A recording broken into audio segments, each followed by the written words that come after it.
Hi, this is Tim of the 1916 Company. Welcome and thanks for logging on. If you love this watch, email me, Team Mosso at the1916company.com for purchase pricing and availability questions concerning this watch. Today, a gentle giant of the air from Richard Mille.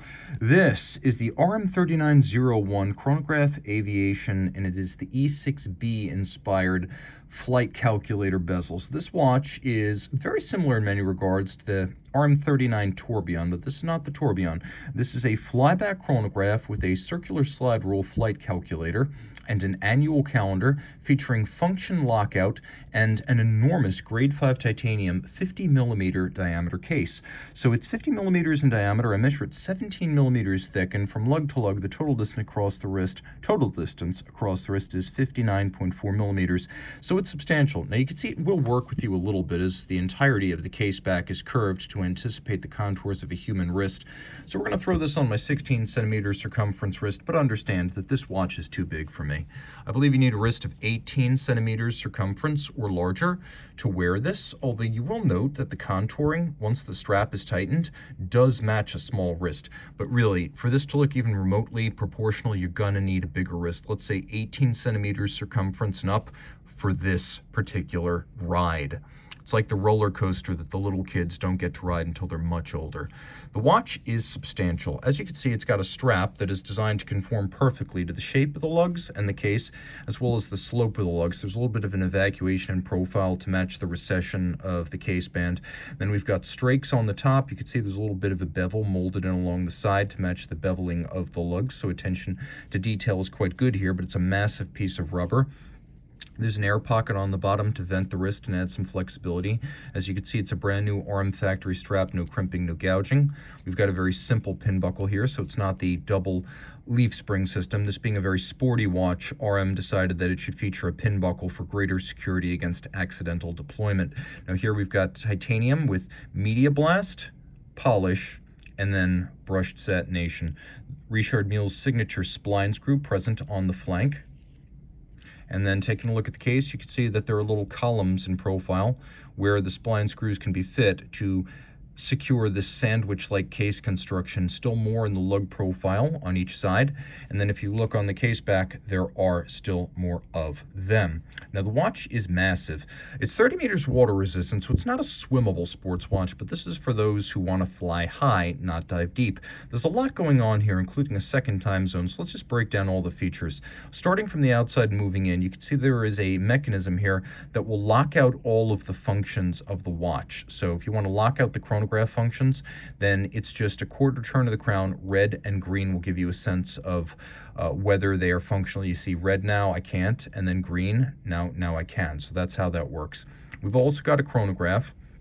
Chronograph's a fascinating piece, but we're not quite there yet. You can see the triggers, and I'm just going to mention that we've got a flyback capability, so we can reset and restart without first stopping. Great for timing aeronautical maneuvers, where you need to time things that happen in rapid succession, and there's not time to stop, reset, and restart. So we've got our chronograph functions here, and then we've got a circular slide rule flight calculator. Now this is exactly like a Breitling Navic timer. You can see that there are certain types of units like oil, imperial gallons, fuel pounds, US gallons, kilometer. That's all on the scale itself, and this is how the system works. It glides very smoothly, but with a little bit of a resistance so it doesn't move inadvertently. And then outboard you have feet. You can see we have temperature degrees in Celsius, a density altitude. There are scales on the outboard face of the flight calculator that can be used for various calculations. And then if you just want to see how it works, basically it's a multiplication and division device. So the inner scale is the 10 right there. The outer scale starts with the 10 right there. So if I want to divide 90 by 45, it works just like a fraction. So I turn 90, I put it over 45, and then I go back to the inner index, and of course 90 divided by 45 is going to be 2. So keep in mind, you will need to keep your decimals straight so you get the magnitude correct, but the number will be right. Now let's say I want to multiply 30 by 3. Well, I put 30 over the inner scale, and then I find 3 on the inner scale, and well, 30 times 3 is 90. It's very simple. We'll do a quick loom shot. Well, first let me maybe get the hands out of alignment so they're not overlapping. Now we'll do a loom shot. The watch is actually easiest to read in the dark, in my opinion. And you can see that the chronograph seconds hand is luminescent. Moving further inboard now from our flight calculator. By the way, we have polish and satin as well as media blast on this triple finished case. It is quite a complex construction.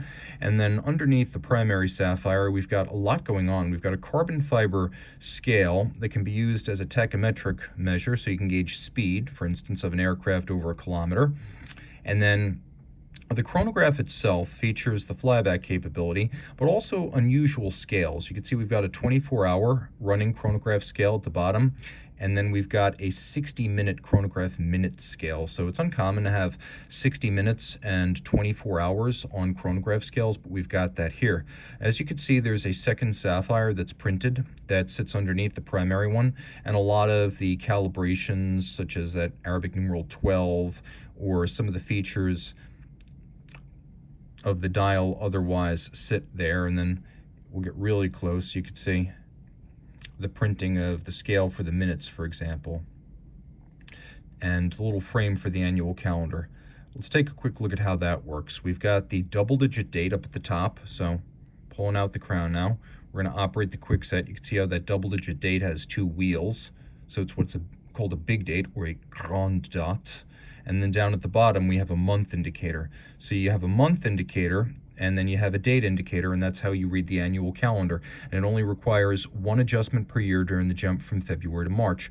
We also have a little trigger that allows us to manually set a 24-hour secondary time zone. So there are two time zones, the local 12-hour time, and then there is the 24-hour second time zone that you can index just like that. So you can see down to the movement itself as well as the module. And this is a modular complication. You can see that the crowns are perhaps superfluously labeled, but hey, RM is a more is more type of brand. Turning it all over, you can see that the movement is Vaucher based, and that's crystal clear, and they're not trying to hide that either. Valgine makes the case, Dubois de Praz makes the module, Vaucher makes the base movement. You can see Vaucher's star right there, but the movement is skeletonized and made of grade 5 titanium, which is a little bit different than a normal caliber. So it reduces the overall weight of the watch. And then we've got a rotor that features these variable inertia or variable polar moment sliding white gold masses. And your RM watchmaker can adjust the winding efficiency of the watch by moving those in and out. We've got a free-sprung balance adjusted in 5 positions, which is the high horology and chronometer standard. And the free-sprung architecture means it's more likely to hold that adjustment. It's less susceptible to shock and certainly less susceptible to shock-induced timing deviation. It's a 4 hertz beat rate. You can see this movement's named RMAC2. It has 620 parts and 62 joules, so it is quite complex. And you'll notice that the joules that are used, get a little bit closer there, the joules that are used, if you look at the stones on the balance staff, they are actually clear sapphire rather than synthetic ruby. Chemically the same thing, except it doesn't have the contaminant that makes a ruby red. It just better fits the aesthetic here. We've got automatic winding for the twin barrels. It's a 55-hour power reserve when fully energized, and then all of this is shock protected extensively via rubber elastomers between the case and the movement plate itself. So lots to love here. We do have a hacking or stop seconds function. Of course, we've got the quick set that you saw earlier. And I must say that all of the functions are crisp and impressive, although the watch itself is overwhelming due to the size, complexity, and the sheer learning from Las Vegas impression of overwhelming detail and graphics. So Robert Venturi would be proud. Reach out to Team Mosso at the 1916company.com for purchase and pricing details.